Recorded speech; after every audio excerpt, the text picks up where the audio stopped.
Welcome to Copper Cat Books. We're having another author discussion today, and I have the pleasure of meeting local author Douglas Cox today. So welcome, Douglas. Thank you very much. It's my honor to be here.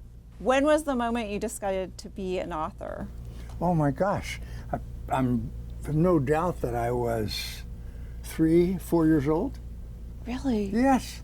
And my parents foolishly left out a tablet and a pen and some charcoal, and I started writing. And they seemed to find favor in that, and so I've been doing it ever since. Oh, that's wonderful. Love it.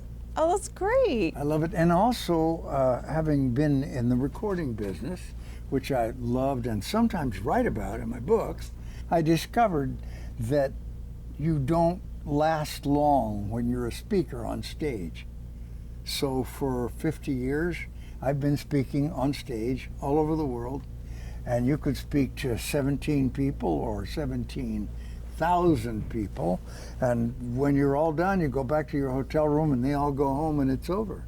Oh. And I thought to myself, what a joy it would be if I had something that would last. Yes. And this is Doug Cox that will last. Yes. Yeah, I will. That's the beauty, I think, of actually penning a book, writing a book, and then going through the process, however long that might be, of publishing it. So is this your first published book? No. I have many books. I have actually 4 in this series. And they're really individual stories. So you get about a page and a half with each story. It's as if I were on stage, only in this case I've written it down. And over the years I try to become a better writer, more informed and better use of the language and all that. And from what my readers say, we're doing it. So Good. what could I answer for you? So tell me about Beneath a Magic Sky. So you're saying it's kind of a collection of short stories? Absolutely it is. Well said. And it's my joy to do that, because as a speaker, it turns out my kids, 3 biological and 3 adopted, fell in love with their dad speaking and his stories. That's very helpful to know that. And because of that, I would try my best to write things down rather in that same format. So they would go, yeah, that's Dad. That's my dad. So they're all based on some sort of truth. Oh, absolutely, yes. And when you collect over the years stories, part of what the audience looks for with the Doug Cox lecture is it's damn sure going to be the truth. And they count on that. And if I ever wax off into fantasy, I tell the audience, hey, I just made that part up. Okay. So that there's never a moment that they're amiss. Do you mind sharing a short snippet of one of them? Oh gosh, I have wonderful stories, and this is true as true can be. I was on stage speaking at a beauty business convention, 2,000 people in the audience, and all of a sudden I noticed that the audience on the right-hand side of the room burst out laughing. And I thought, well, that's pretty funny, what the heck? Yeah. And I started to go back talking, and then all of a sudden, this side of the audience burst out laughing, and I went, what the heck? Yeah. And shortly, I felt something pulling on my pant leg, and it was my 7-year-old youngest adopted son. Oh. He says, I have to pee. Oh, no. So that's a true story, but it's a fine story. Yeah, that is. So that's an idea, the kind of story that I would find. And of course, having met so many wonderful artists in my work, like with Atlantic Records and the radio stations and all that, you have 1,000 stories, so you have to stop and take the best of those. And I think when I'm writing this particular book, Beneath a Magic Sky, I was thinking about what have I done? Where have I been? Who have I met? Where have I sat that you perhaps have not? And I'd love to take you with me. Yeah, that's fascinating. And that's what Beneath a Magic Sky. We live our lives beneath a magic sky. And it wouldn't be fair if I didn't say That's a beautiful photograph. It is a beautiful photograph. It's stunning. I chose this photograph from, I don't call them in-laws. This is from my brother, Keith Kirk, my sister's husband. He's a marvelous photographer, a nature photographer, and besides that, he loves to shoot the sky. And so when I told him about Beneath the Magic Sky, he said, "Hey, did you ever see my photo of the teepee?" And I said, "No." He showed it to me, and I said, "Oh, if I beg you, and perhaps cross your palm with silver, would you allow us to use this for the cover?" He said, "Absolutely."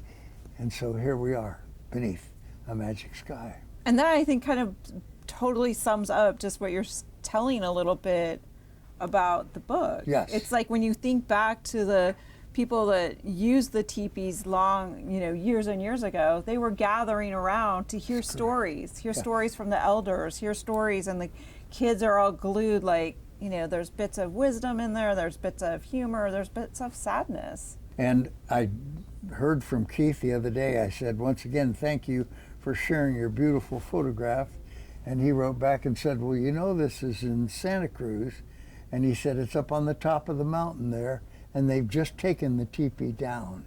Wow. Now that's a kind of a Doug Cox story that we now have captured through Keith's beautiful artwork. Yes. We get a chance to see this, and I've written about it in the book, but the fact is it is now gone as it once was, and so we have a wonderful artifact. So going back to your stories and some of the people you've met, have there been people that we'll say have been really famous or notorious, and have you given a story that you feel you kind of have to shade, kind of hide who the real person is? No, I've never done that because that'd be kind of dishonest. If I had to do that, I'd leave that one out. Gotcha. Yeah, I'd leave that one out. But I have had, first let me say that I've been speaking for 50, 60 years. In public, all over the world. And I feel that there has never been a time that I spoke to an audience of whatever size that I didn't learn more than I taught. And sometimes that's just as simple as a person in the front row who seems to be in pain, or they're sad, or they're touched by something I've said. You think, well, I thought that was kind of a humorous thing, but it seems to have touched people in a different way. And all of that is my joy. So the answer is, you bet. George Harrison, the Beatles. I got an invitation from the Beatles and from George, from my radio station in Southern California, and they asked if I would come down to Apple Records for the opening of Apple Records. And I was standing in the Playboy Club in Los Angeles with George, and we were talking, and he's saying something serious, because I have a wonderful photograph of him holding his fingers, his guitar fingers. Yeah. And I said, "This is just wonderful. Why are you guys, with all of your fame and fortune, why are you going to start a new record label?" Yeah. He said, "Because there are people that have not and will not ever get the chance that we, the Beatles, have had. So we have a record label on which people can now record and get their chance." Isn't that beautiful? Yeah, that's beautiful. And you could hear George's accent. I mean, he was such a Right. beautiful speaker and deeply spiritual guy. So he became a fine friend, and Yeah. enjoyed his company, and we had a lot of fun. He was the Beatle that I knew best. I met all the others, but I really enjoyed him, George Harrison. That is such an amazing experience. Oh, yes. Yeah. Well, when you're in the record business or radio business, you have the opportunity. I was with Atlantic Records as a promotion director. And so we have an artist like Aretha Franklin. Yeah. And there's a story about Aretha and what I learned from her in one of these books. And I remember how important it was to me to try to help those people get played, get exposure. That was my job. Mm-hmm. And I really enjoyed that. And I remember people say, "I notice you never take pictures with these people." Right. And I said, "I have a job to do as a promotion guy. And my job is not to make me famous or make my wife think I'm wonderful because I end up with a photo with George Harrison, but to make George Harrison obviously known to the world. Yeah. Terrific. And it's a joy. It's a great pleasure. Yeah, that is a great pleasure. Yes. So in compiling the books, are there sometimes challenges that you encounter or roadblocks in just trying to like pick and choose which stories maybe, or talk a little bit about that? Well, that's a good question, and the answer is writing is a challenge. Yeah. And it's, as Arthur in the movie said, it's a lonely business. And it is, because you're at your desk all by yourself and you finish up and you get done and you go into the dining room and have supper with your wife and you say, I wrote all day today. And she says, great, how was it? Well, I got tired. So Yeah. the question is, how was it? We'll know when it goes into the Coppercat bookstore and someone picks it up and says, I like this, then you know that that was a good night. Yeah. For writers out there that are new to writing, new to publishing, because now there's so many ways to get your book sort of out there to an audience, do you have tips or suggestions, things that might be of use to them? I would say, but it's taken me 86 years to learn what I know, so that would be a long class, a Harvard recitation. But I would say something you know very well, or something you don't know and would love to know. That draws out of us the best. Right. I don't understand communism. I'm working on a book about I'm telling you that as a story. Right. But I think it's important for us to say, you know, I know that. And I discovered when speaking to audiences, I said, fortunately all over the world, and how our life comes about is so important. Yeah. Even if we don't write about it in our book, it's an important part of our heart and soul when we go along. When I was, I think, 13 years old, my father, who came here from Liverpool, England, and became my dad, was the most terrific guy, and he was telling about his home in Liverpool. And I said, Dad, I would love to go where you were born, 62 Venmore Street, Liverpool, England. And my little dad, Charlie Cox, in his British accent said, Doug, my boy, before you step off this continent, you see every state in the Union of this great country that allowed me to come here and become a citizen. And he had tears in his eyes, and I went, my goodness.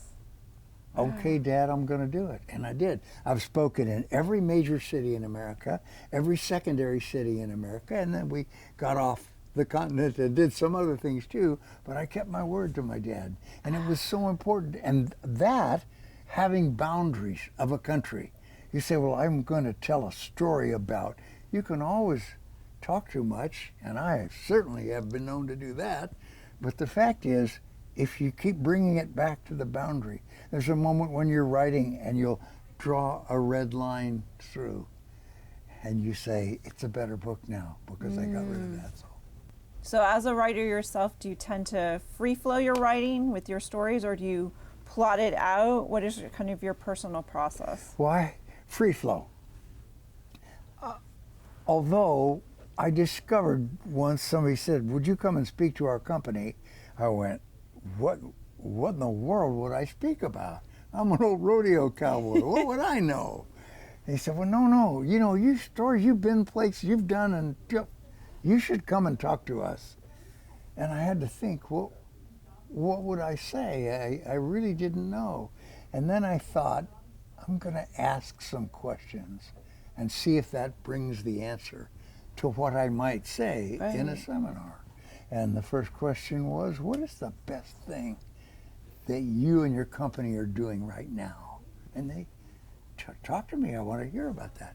My second question was, what is the one thing you would most like to improve about your company? And I wait for the answer, and I will wait 2 years and grow a beard if I have to. Yeah. And the third question and the final question was, if you had a magic wand, when you and I finish this meeting, I never assume that it's me doing their meeting. It's us. When we do this meeting, how would you like your people to walk and think and act differently because of what we've done?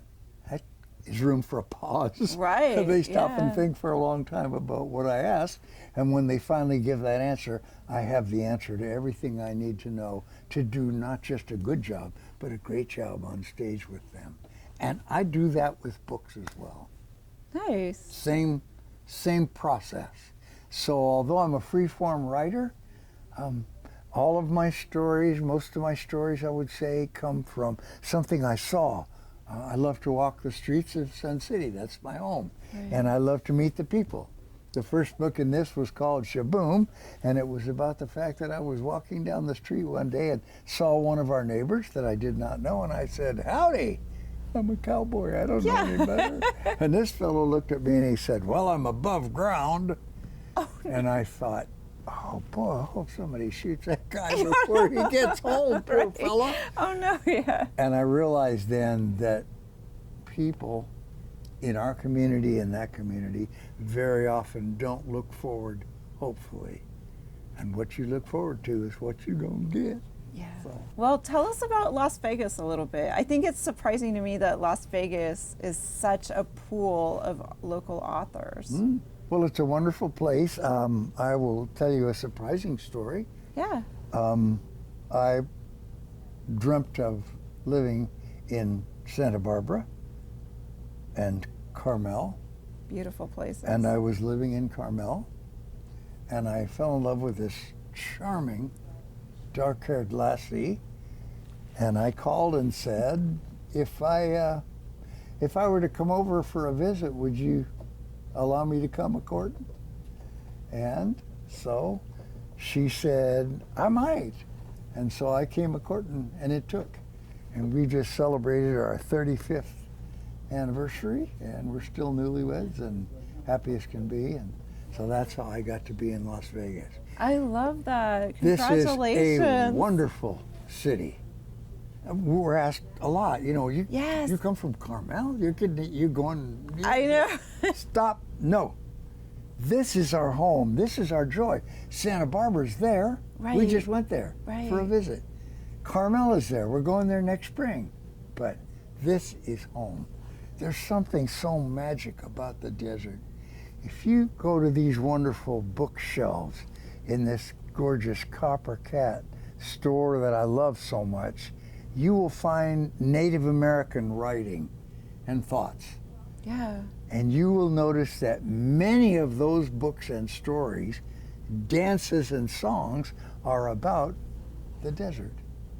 Yeah, And that's true. because it's magic. So that's how Las Vegas works for me, and I love it. Of course, we've done seminars here, so that was fun. It's an enjoyable city to work in. Audiences are good and fun, and so Fabulous. I love it. so I'm staying. I'm glad to hear that. So come and meet Douglas Cox. He'll be at Copper Cat Books. When are you coming? I think it's this coming Saturday, if that suits your audience. I'm not sure that it's up on the screen there, but we'll be from noon to 3 o'clock next Saturday, and it would be my honor to meet you. Thanks. Thank you so much, Douglas Cox. And for our listeners and viewers out there, please come find his books at our store here at Copper Cat Books. Thank you.